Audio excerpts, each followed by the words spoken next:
today's video, magluluto tayo ng, piniprito ko muna yung isda bago ko lagyan ng kamatis.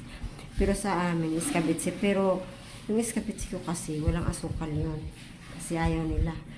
Dapat yung iskabitsi, merong asukal.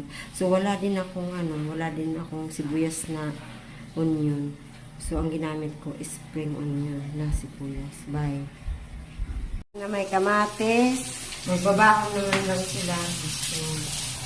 So nagluto sa loob kasi sa loob mainit. So dito na lang ako sa ko. Sa loob kasi mainit. Ito na lang gamit ko.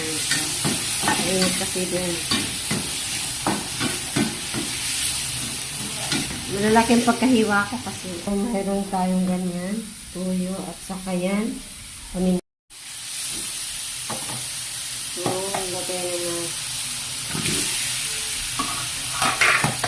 lagyan natin yung kunti lang paminta, tuyo.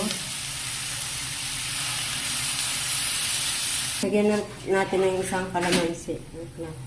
Pipigayin ko na muna dito.